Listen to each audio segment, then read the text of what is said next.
काम लेनिनको एउटा उद्गारबाट आफ्नो भनाइ चाहिँ सुरु गर्न चाहन्छु।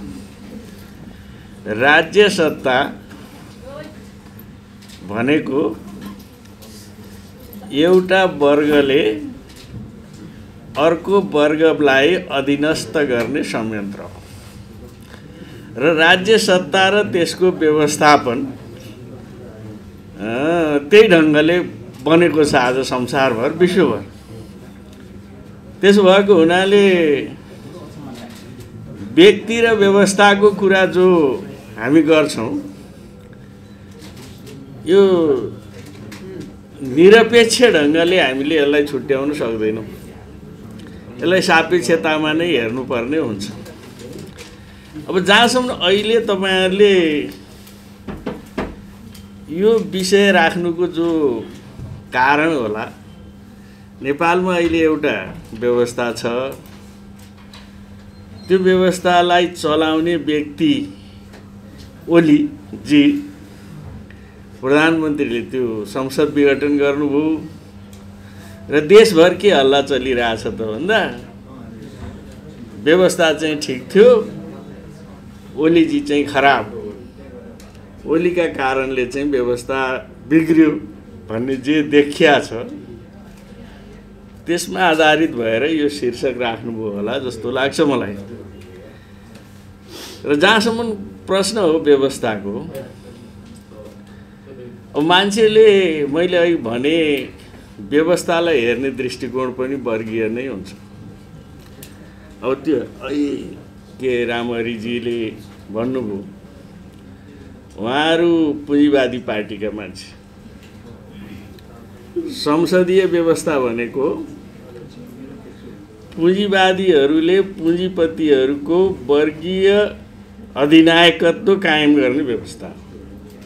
यो आज झन्डै 400 वर्षदेखि चलिरहेछ संसारमा। त्यसकारण हरेक पुँजीवादी मान्छेहरूले, पुँजीवादी पार्टीका मान्छेहरूले त्यो व्यवस्थाको बारेमा वकालत त गरिहाल्छ। अब फेरि उहाँहरूको दृष्टिकोण उहाँले ठ्याक्क भन्नुभयो पनि, किनभने पुँजीवाद भनेको अरू धेरै कुरा नभन्नु व्यक्तिवाद हो। व्यक्तिलाई केन्द्रमा राखेर उनीहरूले सबै काम गरिरहेका हुन्छन्। त्यसकारण मान्छे त भगवान भयो भने त सबै कुरा भइहाल्छ नि भन्ने धारणा उहाँहरूबाट आउँछ। त्यसकारण एउटा दृष्टिकोण त्यही हो। तर अब जहाँसम्म अहिलेको हाम्रो यहाँको व्यवस्थाको प्रश्न छ, यो दुईटै कुरा खराब छ। यो व्यवस्था जो अहिले देशमा आछ यो वर्णसङ्कर व्यवस्था हो। यो पुँजीवादी पनि होइन, संसदीय पनि होइन, न यो समाजवादी हो। अब डिजाइन त संसारमा दुईटा दार्शनिक दृष्टिकोणबाट न व्यवस्थाहरूको डिजाइन भएको छ। यद्यपि समाजवादी व्यवस्थाहरू सोभियत समाजवादको अलिकति असफलतापछि केही अप्ठ्याराहरू आयो होला, तर चाहिँ समाजवादी व्यवस्थाले आफ्नै किसिमको एउटा मोडल, आफ्नै किसिमको विकासका नमुनाहरू, आफ्नै किसिमका चाहिँ मानव स्रोत साधन परिचालनका योजनाहरू, दल सञ्चालनका योजनाहरू आफ्नै किसिमले बनाएछ। त्यही कुरा पुँजीवादीले पनि बनाएछ। तर अब अहिलेको संविधान कस्तो छ भन्नु होला भने, यो मैले त पटक पटक भनिरहे पनि छु, यहाँ व्यवस्था संसदीय ल्याउने, अब त्यो ल्याउने मान्छे चाहिँ को भन्दा आफूलाई कम्युनिस्ट भन्नेहरू। यहाँको समस्या यहाँ छ। कम्युनिस्ट भन्नेहरू संसदीय व्यवस्था ल्याउन गइसकेपछि यो वर्णसङ्कर बन्यो। समस्या यो। अब उहाँहरूलाई यो त संविधान त कस्तो छ भन्नु होला भने, यो कम्युनिस्ट भन्नेहरूको, आफूलाई समाजवादी भन्नेहरूको लाज छोप्ने टालो जस्तो छ। त्यसकारण यसको सिस्टममै खराबी छ। पहिलो कुरा त उहाँहरूले जुन सिस्टमको वकालत गर्नुभएको छ, जो व्यवस्थाको वकालत गर्नुभएको छ र त्यसलाई निर्देशन गर्ने जो संविधान बनाउनु भएको छ, त्यो त्रुटिपूर्ण छ। यसका अनगिन्ती चाहिँ उदाहरणहरू दिन सकिन्छ। यो संविधान यति विसङ्गतिपूर्ण छ, यति जाली, हामीले त यसलाई जाली दस्तावेज भनेका छौँ। कहीँ कतै पनि यसले स्पष्ट मार्गचित्र गर्दैन। न चाहिँ पुँजीवादी दृष्टिकोणको मार्गचित्र गर्छ, न त यसले समाजवादी दृष्टिकोणको मार्गचित्र गर्छ। कुनै दार्शनिक आधारबाट पनि यो आधारित छैन। त्यसकारणले यो व्यवस्था पनि खराब छ। यसलाई गाइड गर्ने संविधान पनि ठिक छैन। अब जहाँसम्म अब पात्रहरू त खराब व्यवस्थाभित्र काम गर्ने पात्रहरू स्वाभाविक ढङ्गले खराब हुने नै भइहाल्यो। अब यसलाई हाम्रा विशेषज्ञहरूले कतिपय ठाउँमा म उदाहरण दिएर देख्छु, कसैले यसलाई चोर तन्त्र भन्छन्, कसैले यसलाई लुट तन्त्र भन्छन्। यस्तो यस्तो चाहिँ हाम्रो मिडियाहरूमा आइरहेछ र हाम्रा अलि दिग्गज प्रोफेसरहरू पनि त्यो परिभाषा गरिरहेछ। त्यसकारण अहिलेको समस्या भनेको यो दुइटै हो हैन। एउटा त व्यवस्थापक पनि खराबी हो, दोस्रो त्यो व्यवस्था सञ्चालक पनि बदमासहरू। यसमा कहीँ कतै दुविधा मान्नु पर्दैन। जहाँसम्म अब एउटा ठिक एउटा बेठिक चाहिँ हुँदैन। व्यवस्थाले सही ठाउँमा पनि लाँदो रहेछ। म केही उदाहरणहरू दिउँ। जस्तो सोभियत समाजवादी क्रान्तिपछि जो सोभियत मोडलको समाजवादको विकास भयो, झन्डै 70 वर्षसम्म त्यसले काम गर्यो। जुन व्यवस्था थियो समाजवादी व्यवस्था, त्यहाँ उत्पादन भएका, त्यहाँ काम गर्ने त्यो बेलाका नेताहरू जसले त्यो व्यवस्थालाई ठिक ढङ्गले चलाउन सके, त्यो बेलाका नेताहरू सबै ठिक ढङ्गले गयो। सोभियत सङ्घ विश्वको सर्वाधिक शक्तिशाली मुलुक बन्यो, महाशक्ति बन्यो। सारा संसारलाई सोभियत सङ्घले चाहिँ, सोभियत रुसले चाहिँ नेतृत्व पनि गर्यो। जब त्यसपछि जब चाहिँ त्यो व्यवस्थाभित्रैबाट एउटा विचारमा स्खलन आयो, त्यो एउटा दार्शनिक दृष्टिकोणमा स्खलन आयो र चाहिँ ख्रुश्चोभको चाहिँ संशोधनवादी दृष्टिकोण जब देखा पर्न थाल्यो, अब व्यक्तिको प्रभाव बन्यो। अब त्यो व्यवस्थाले त्यसलाई कन्ट्रोल गर्न जब सकेन, त्यसपछि सोभियत समाजवाद पतन भयो। त्यसकारण व्यक्तिको कुनै बेलामा भूमिका केही हुन्छ, तर मुख्य रूपमा चाहिँ सिस्टमले राम्रोसँग चाहिँ समात्न सक्यो भने त्यो चल्छ। देखा परेको चाहिँ छ। त्यसो भएको हुनाले चाहिँ व्यक्ति केही पनि होइन, त्यसो पनि हुँदैन। अनि व्यवस्था सबै कुरा बेठिकै मात्रै हो, त्यसो पनि हुँदैन। यो सापेक्षतामा हेर्नुपर्छ। मैले यो विषय यति राखेँ। अब जहाँसम्म अहिलेको समस्याको कुरा हो, अहिले यी असफल शक्तिहरू, हामीले त यही निष्कर्ष निकालेका छौँ।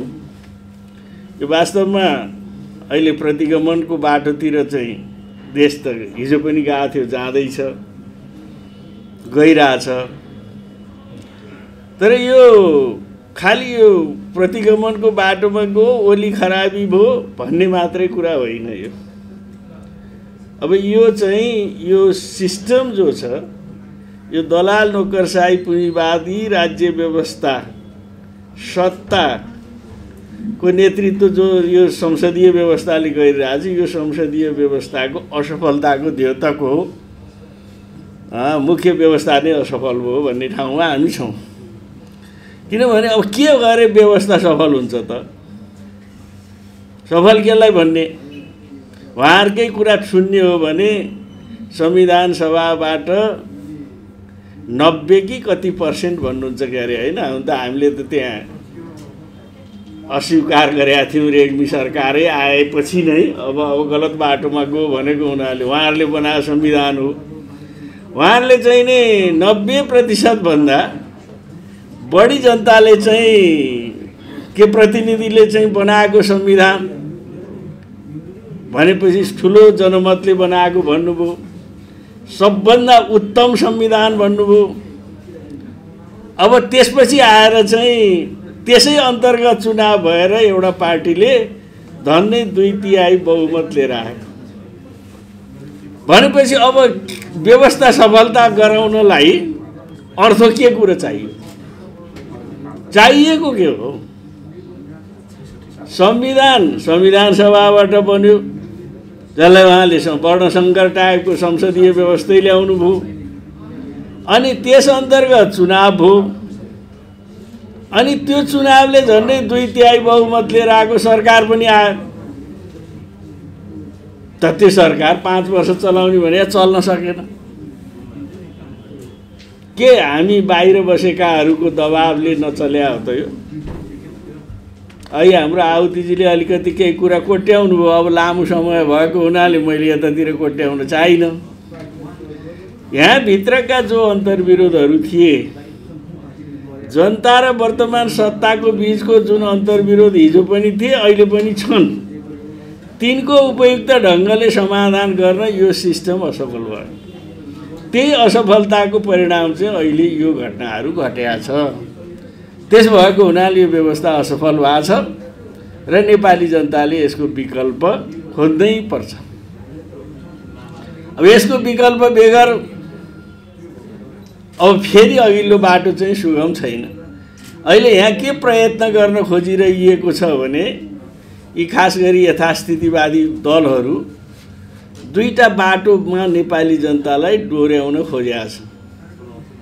एक थरीहरू संसद पुनर्स्थापना नै सबभन्दा ठुलो क्रान्तिकारी काम हो भन्दै हिँडेका छन्।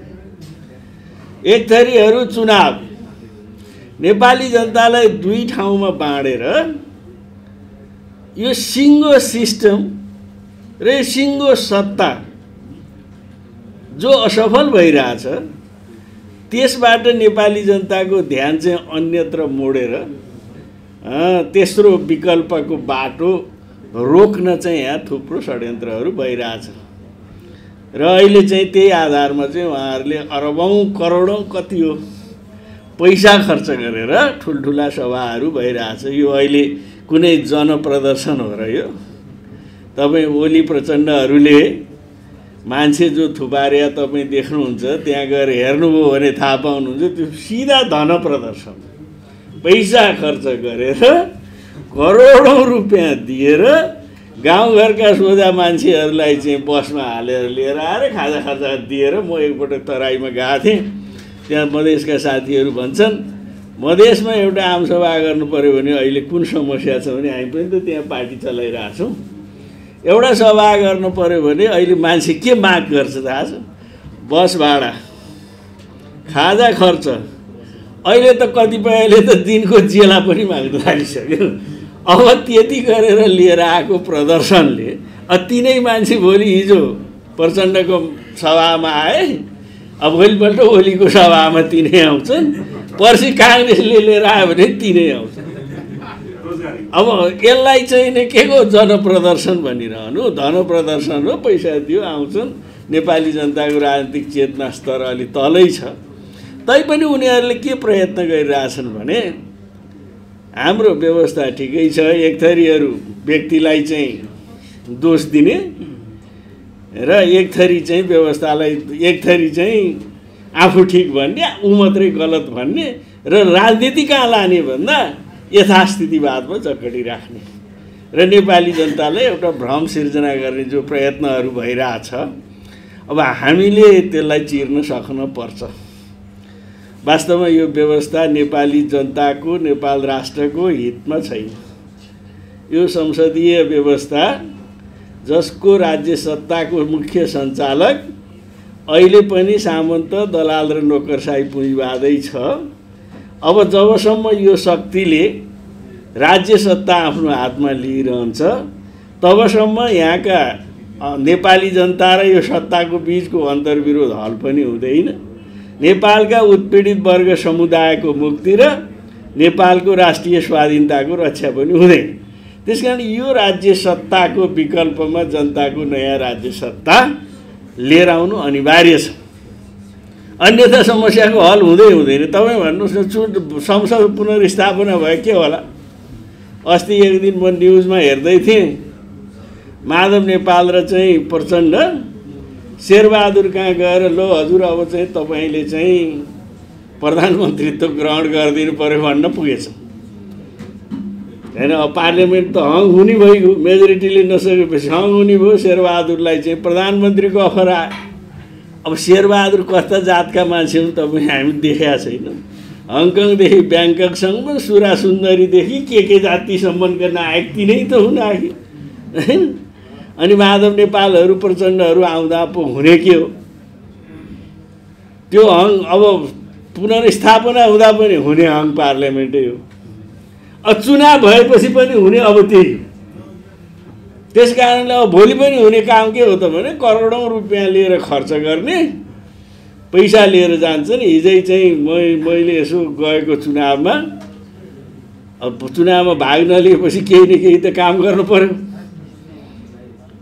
अनि सेना प्रयोग गरेको छ, सामग्री लिएर जाँदा नि पुल सुलमा झर्न पर्ने, न त पक्रिहाल्छ।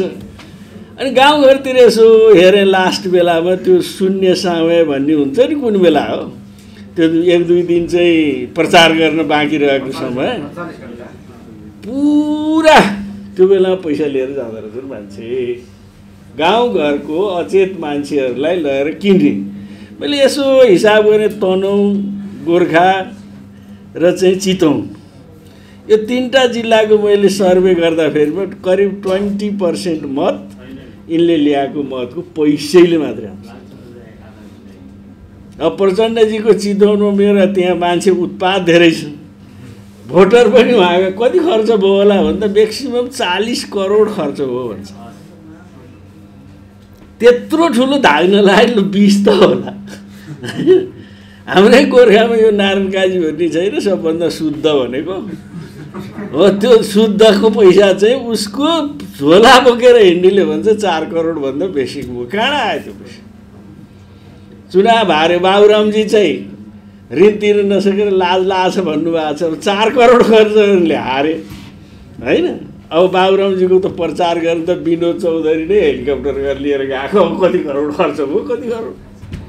अब तपाईँ भोलि हुने चुनाव पनि मैले भने यही हो, भोलि हुने चुनाव भनेको पनि यही करोडको चुनाव हो। अब हम पार्लियामेन्टको पुनर्स्थापित भए पनि हुने हो। त्यसकारण नेपाली जनताले यो 2टा कुराको भ्रमबाट मुक्त भएर यो व्यवस्था जो अहिले पनि मूलतः यथास्थितिवादी व्यवस्था हो, जसको नेतृत्व चाहिँ अहिले पनि दलाल नोकरशाही पुँजीवादी राज्य सत्ताको नेतृत्व गरिरहेछ। जबसम्म यो राज्य सत्तालाई चाहिँ नै ध्वस्त गरेर जनताको नयाँ राज्य सत्ता ल्याउन सकिँदैन, तबसम्म यो समस्याको समाधान नेपालमा हुँदैन। यो कुरा स्पष्टै छ। त्यसकारण हामीहरू चाहिँ नै अहिले यो प्रयत्न गरिरहेछौँ। एकजना साथीले त्यहाँ क्वेसन पनि उठाउनु भएको थियो, ठिकै क्वेसन हो। हामी नेपालका कम्युनिस्टहरू निकै छौँ, मान्छे नभएको होइन। कम्युनिस्ट आन्दोलन नेपालको जनताको बिचमा पनि असाध्यै लोकप्रिय आन्दोलन पनि छ। अब तैपनि यो अनेकन कारणहरू देखा परे, जसले गर्दाखेरिमा चाहिँ एउटा गन्तव्यमा ठिक ठाउँमा लान अहिलेसम्म सकिएन। त अहिले हामी 3-4 पार्टीहरू अब जो बाहिर छौँ, हामी यो व्यवस्थालाई विस्थापित गरेर अब जनताको नयाँ राज्य सत्ता, नयाँ व्यवस्था लिएर आउनु पर्छ। त्यो नयाँ व्यवस्था के भनेर मैले यहाँ अहिले व्याख्या गर्न थालेँ भने समय लाग्ला, हैन? त्यतातिर म नजाउँ। जनताको जनवादी अधिनायक कतै नै रहेको जनताको जनवादी राज्य व्यवस्था नल्याएसम्म न जनताको, नेपाली जनताको मुक्ति हुन्छ, न नेपालको राष्ट्रिय स्वाधीनताको रक्षा हुन्छ। यही काम चाहिँ सधैँ चलिरहन्छ र नेपालको समस्या हल हुँदैन। त्यसो भएको हुनाले अबको बाटो चाहिँ अर्को तेस्रो बाटो, यो 2टै बाटो होइन। संसद पुनर्स्थापना पनि होइन, यो चुनाव पनि होइन। यो कुराले के अर्थ दिँदैन? जहाँसम्म अब व्यक्ति ओली खराब, ओली विघटन गर्ने चाहिँ खराब, त्यो ओलीलाई चाहिँ अविश्वासको प्रस्ताव लिएर जाने आफ्नै पार्टीको नेतालाई लाने चाहिँ असल हुन्छ त मान्छे फेरि, होइन? ऊ चाहिँ असल अरे फेरि, एउटै पार्टी छ, आफ्नै पार्टीको नेता छ, आफ्नो पार्टीभित्र छलफल गर्नु पनि छैन, केही पनि छैन। हतर्पत्त अविश्वासको प्रस्ताव लिएर जाने नेता चाहिँ सध्य मलाई ल्याउँछस् त भनेर विघटन गर्ने, विसध्य भनेर 2टाले सध्य र विसध्य भनेर दान्नु पर्ने अवस्था छैन। यिनीहरू 2टै बदमास छन्। मुख्य समस्या चाहिँ यहाँनिर के छ भन्नु होला भने नेपालको कम्युनिस्ट आन्दोलनलाई चाहिँ ड्यामेज गर्न यी मिलेका पनि के हो हामीले पहिल्यै विश्लेषण गरेका छौँ। आन्तरिक कारण त सत्ता हो, स्वार्थ हो, तर बाह्य शक्तिको मुख्य हात छ। मैले पटक पटक हामीले चाहिँ धेरै ठाउँमा भनेका छौँ, नेपालको कम्युनिस्ट आन्दोलनलाई समाप्त गर्न आन्तरिक र बाह्य प्रतिक्रियावादीहरूको ठुलो योजना सुरुदेखि नै भयो। तपाईँ 8 सालमा हेर्नुहोस्, पहिलो राष्ट्रिय सम्मेलन हुने बित्तिकै पुष्पलालजीलाई महासचिवबाट निकालियो, रायमाझी तयार गरियो, मदन भण्डारीका अवतार ल्याइयो, अनेक त भयो त यसबिचमा। तैपनि नेपालको कम्युनिस्ट आन्दोलन फेरि उठ्दै, फेरि पपुलर हुँदै, फेरि मात्रात्मक परिवर्तनको बाटोमा यसले लगिरहेको थियो। अब मैले एउटा उदाहरण दिएको, अब म टुङ्ग्याइदिइहाल्छु। त्यो चाहिँ रामायण पढ्दा एउटा पढ्न पर्दो रहेछ क्या, देखिन्छ। रामचन्द्र र रावण लडाइँ लडेका, त्यो रामचन्द्रले रावणलाई बाण हान्छ होइन, उसको टाउको छिनालिहाल्छ, 10 टाउको छिनाल्छ, फेरि पलाउँछ, त्यो टाउको त फेरि पलाउँछ। कसै गरे पनि टाउको नछिनालिएपछि त्यो भाइ चाहिँ विभीषण भन्ने चाहिँ एउटा तयार भएछ होइन। जसले के भनिदिएछ भन्नु होला भने त्यो चाहिँ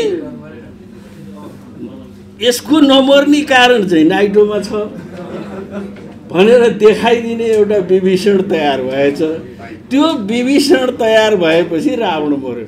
यो एमाले र चाहिँ माओवादी प्रचण्डको एकता हो भने विभीषण मगा भए उनीहरू नमर्न सक्थ्यो।